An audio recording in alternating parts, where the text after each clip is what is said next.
ओम शांति। 2 मार्च 2023 बाबा के महावाक्य। मीठे बच्चे, बाप के बने हो तो फर्स्ट नंबर लेने का पुरुषार्थ करो। मम्मा बाबा को फॉलो करने से, पढ़ाई पर ध्यान देने से नंबर फर्स्ट आ जाएंगे।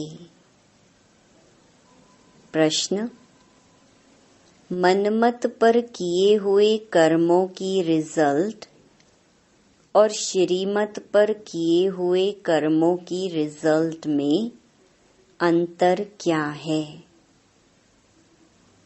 उत्तर: जो अपनी मत पर कर्म करते हैं उन्हें आगे चलकर कर्म कूटने पड़ते, दुखी होते रहते हैं।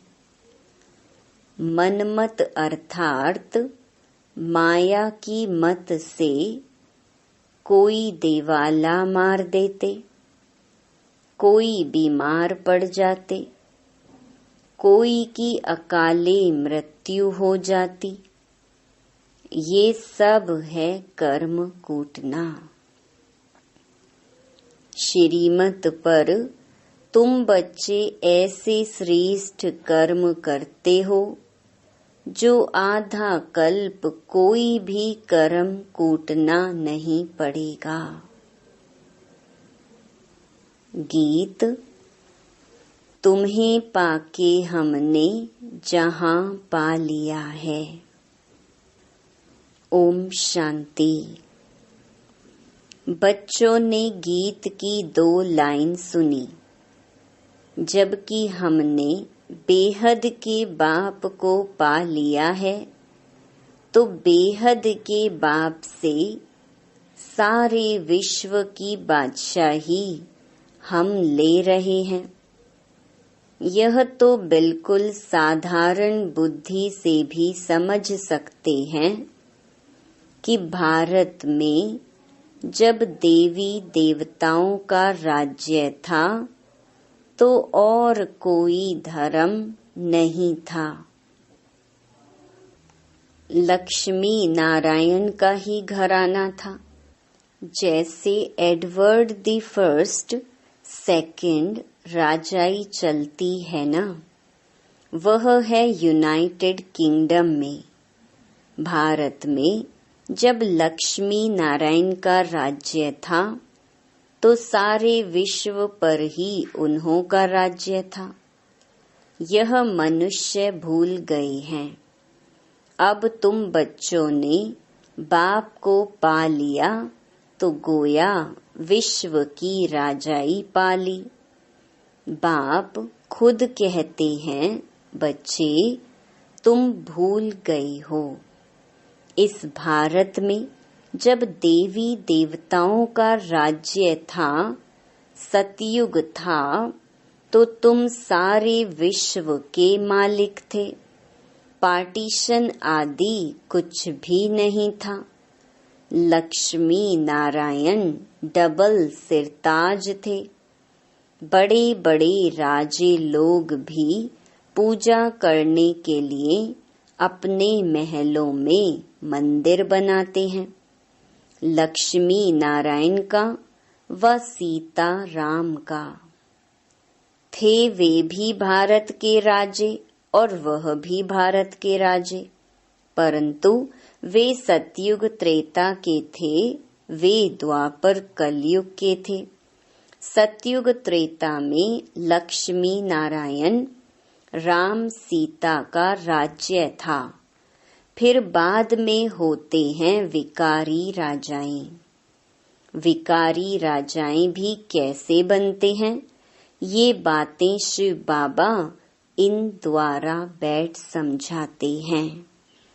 गाया भी जाता है, पूज्य पुजारी सतो प्रधान से तमो प्रधान जरूर बनना है। कहते हैं, हे बच्चे, तुम पहले सतयुग में सतोगुणी महाराजा महारानी थे और संपूर्ण पवित्र थे। यह तुम बच्चों को याद रहता है। बरोबर हम सो पूज्य थे, अब नहीं हैं। फिर पुरुषार्थ से हम वह पद पा रहे हैं। माया ने पुजारी बना दिया है। ये शिक्षा जो मिलती है वह धारण करनी है। कॉलेज में जो शिक्षा मिलती है वह भी स्टूडेंट्स की बुद्धि में रहती है ना, बच्चों की बुद्धि में रहता है। हम भारतवासी सो देवता थे। कल्प पहले भी बाप ने आकर राजयोग सिखाया था। मुख्य है ही गीता की बात। जब कोई मिले तो बोलो गीता कब सुनी व पढ़ी है। उसमें लिखा हुआ है भगवानुवाच। तो कैसे सुनाते हैं, कब सुना है, भगवान पढ़ाते हैं। एक गीता में ही भगवानुवाच है। तुम बच्चे जानते हो भगवान ने राजयोग सिखाया था और कहा था मैं तुमको राजाओं का राजा बनाऊंगा। उन्होंने फिर श्री कृष्ण का नाम दे दिया है। अब श्री कृष्ण तो सतयुग का प्रिंस था। श्री कृष्ण ने यह पद पाया है अपने बाप से। कृष्ण कोई अकेला नहीं था, लक्ष्मी नारायण की राजधानी थी। सो अब फिर से स्थापन हो रही है। तो तुम बच्चों की बुद्धि में यह आना चाहिए। 5000 वर्ष पहले भी भगवान ने ऐसे पढ़ाया था। भगवान नॉलेजफुल ब्लिसफुल है। श्री कृष्ण को नॉलेजफुल ब्लिसफुल आदि यह टाइटल नहीं देंगे। बाप सारी सृष्टि पर तत्वों सहित सब पर ब्लिस करते हैं। सो तो सिवाय परम पिता परमात्मा के और कोई कर न सके। ब्लिस अर्थात मेहर। यहाँ तो देखो तत्व आदि सब तमो प्रधान है। बरसात पड़ती है तो नुकसान कर देती, तूफान लगते रहते हैं। ये सब बेकायदे हुआ ना। सतयुग में कोई भी बेकायदे बात होती नहीं जो नुकसान आदि हो। खेती टाइम पर तैयार होगी, टाइम पर पानी मिलेगा, वहाँ कोई उपद्रव होते नहीं। यह माया के उपद्रव हैं जो दुखी करते हैं। माया का भी अर्थ मनुष्य नहीं जानते। अब तुम समझते हो, बाप को कहा ही जाता है परम पिता परमात्मा यानी परम आत्मा। बोलना भी ऐसे चाहिए एक्यूरेट। बाप कहते हैं मैं तुमको ऐसे कर्म सिखलाता हूँ जो तुमको कभी कर्म कूटने नहीं पड़ेंगे। मनमत पर चलने से हरेक मनुष्य कर्म कूटते हैं ना। बुखार खांसी हुई, यह भी कर्म भोग है। देवाला मारा, ये भी कर्मों को कूटना हुआ। तुमको बाप श्रेष्ठ कर्म सिखलाते हैं। जो भी जितना सीखेंगे उतना ऊंच पद स्वर्ग में पाएंगे। जैसे नाटक में कोई तो स्पेशल रिजर्व सीट लेते हैं, फिर नंबरवार सेकंड क्लास, थर्ड क्लास होती हैं। अच्छे अच्छे आदमी नजदीक में सीट लेते हैं तो पढ़ाई में भी नंबरवार होते हैं। बाप कहते हैं मैं तुमको मालिक बनाने आया हूँ। जितना जो पढ़ेगा, पढ़ाई बहुत सिंपल है। पढ़ाने वाला है निराकार। उनका नाम व्यास व श्री कृष्ण आदि नहीं है। उन सब के तो चित्र हैं। ब्रह्मा का भी चित्र है, श्री कृष्ण का भी चित्र है। सूक्ष्म व स्थूल चित्र हैं, तो उनको भगवान नहीं कह सकते। भगवान एक ही है, जिसको शिव कहते हैं। भल मंदिर कितने भी हैं, परंतु नाम असुल एक ही है, वह कब बदल नहीं सकता। वह है निराकार परम पिता परमात्मा। यह किसने कहा? निराकार आत्मा कहती है कि परम पिता परम आत्मा परम धाम में रहते हैं। हम आत्मा उनकी संतान हैं। हम भी वहां से आए हैं पार्ट बजाने। अब एक एक एक्टर की बायोग्राफी तो नहीं बताएंगे, मुख्य की ही बताई जाती है। यहाँ भी बड़े बड़े आदमियों की बायोग्राफी बताते हैं ना। अब सारी बेहद सृष्टि में ऊंच ते ऊंच मनुष्य कौन है? ड्रामा में ऊंच ते ऊंच पार्ट किसका है? यह भी समझना चाहिए। हम एक्टर्स को बाप बैठ समझाते हैं। क्रिएटर डायरेक्टर बाप ही है। शिव बाबा डायरेक्शन देते हैं ब्रह्मा को कि तुमको देवी देवता धर्म की स्थापना करनी है। स्थापना कर फिर तुमको जाकर पालना करनी है। हम नहीं करेंगे, तुमको सिखलाते हैं, डायरेक्शन देते हैं ना। करन करावन हार है ना।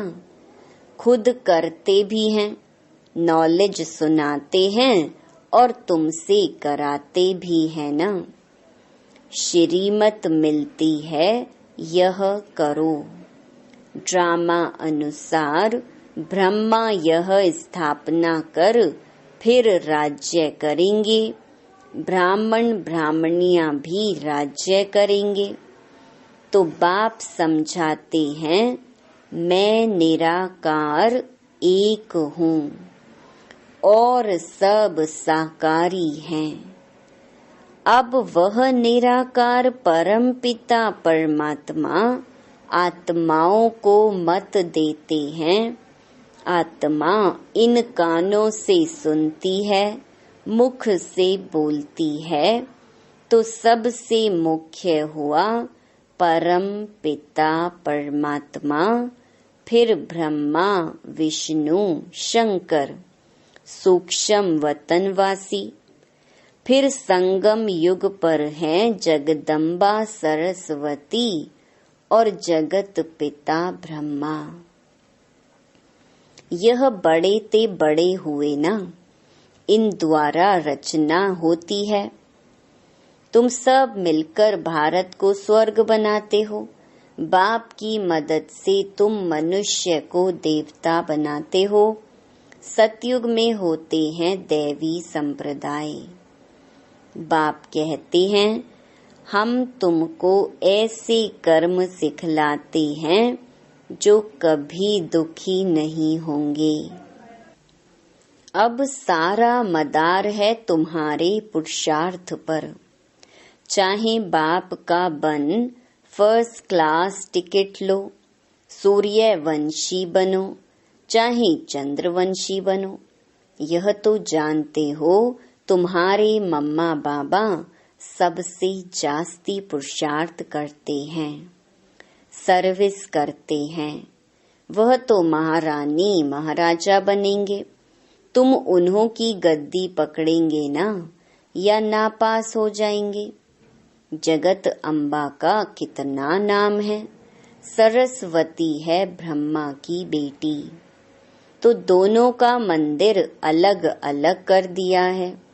ब्रह्मा का भी अजमेर में बड़ा मंदिर है, वह है जगत पिता, वह जगत माता, जगत को रचने वाले।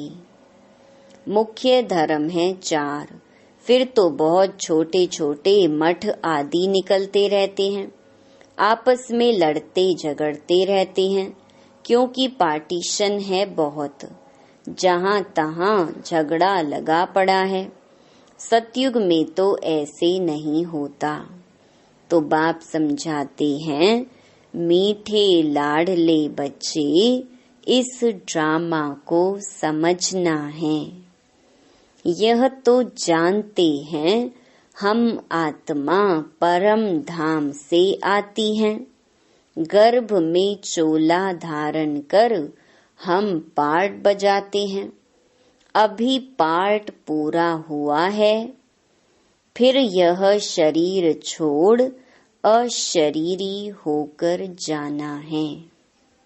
बाप आया हुआ है, शिव जयंती भी है, जरूर शिव बाबा ने आकर अवतार लिया है।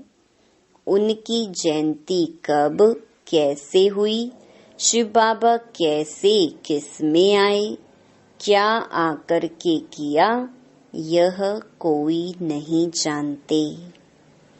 जरूर भारत को स्वर्ग बनाया होगा। बाप ना आए तो बच्चों को कौन सिखलाए। और सबकी मत है कलयुगी, आसुरी मत, उनसे श्रेष्ठ बन नहीं सकते। अब मैं तुमको सुमत देता हूँ, और कोई की भी मत पर ना चलो। मैं श्रेष्ठ ते श्रेष्ठ हूँ, जरूर ऊंचा बनाऊंगा। तो वह श्रीमत पकड़नी चाहिए, और कोई की मत ली तो धोखा खाएंगे। कदम कदम पर श्रीमत लेंगे तो इन लक्ष्मी नारायण जैसा बनेंगे। उनकी महिमा ही है त्वमेव माताश्च पिता त्वमेव। मैं बाप टीचर सतगुरु के रूप में तुमको मत देता हूँ, जिससे तुम ऐसे लक्ष्मी नारायण समान बनते हो। ये ज्ञान तुमको है तब समझा सकते हो। नंबरवार तो होते ही हैं, तुम जानते हो। मम्मा बड़ा रिफ्रेश करती थी, बाबा भी रिफ्रेश करते हैं, तो तुम बच्चों को भी फॉलो करना है। बाबा हम आपसे सुनकर औरों को सुनाएंगे। है बहुत सहज, बोलो भगवानुवाच लिखा हुआ है। भगवान तो है निराकार। तुम जानते हो ड्रामा में यह वेद शास्त्र आदि सब पहले से ही बने हुए हैं। शास्त्रों में जो कुछ है जैसे बने हुए हैं, फिर भी वही बनेंगे। कितनी गुह्य बातें हैं, गुह्य बातें सुनाते रहेंगे, जो बच्चे समझकर फिर समझा सके। व्यास तो लिखने वाला मनुष्य होगा ना। भगवान किसको कहा जाता है, वह तो सभी का बाप है, श्री कृष्ण नहीं। श्री कृष्ण की हिस्ट्री ज्योग्राफी को भी तुम बच्चे जानते हो। भगवान तो सृष्टि का रचता ठहरा। राजयोग भगवान ने सिखलाया, न कि श्री कृष्ण ने। तुमको यह नशा रहना चाहिए कि हम यह राजयोग सीख भविष्य प्रिंस प्रिंसेस बनेंगे। बैरिस्ट्री पढ़ते हैं तो नशा रहता है, इम्तिहान पास कर जाकर कुर्सी पर बैठ बैरिस्टर बनेंगे। तुम जानते हो मरना तो सभी को है। अभी बाप कहते हैं मरने से पहले पुरुषार्थ करो। इस समय सिर्फ तुम्हारी प्रीत है मेरे साथ। कौरवों की विपरीत बुद्धि थी और पांडवों की प्रीत बुद्धि थी, तो प्रीत बुद्धि वालों की स्थापना और विपरीत बुद्धि वालों का विनाश हुआ। यह है पढ़ाई। पहले तो निश्चय चाहिए कि बाप हमको राजाओं का राजा बनाने पढ़ाते हैं। 5-5 हजार वर्ष के बाद तुमको पढ़ाने आता हूँ। ड्रामा में कोई भी चेंज नहीं हो सकती। तुम जानते हो कि सत्य बोलने वाला एक ही बाप है। बाकी जो सभी मनुष्य मात्र ईश्वर के लिए रास्ता बताते हैं और उनकी रचना के लिए जो बोलते हैं सो तो सभी झूठ है।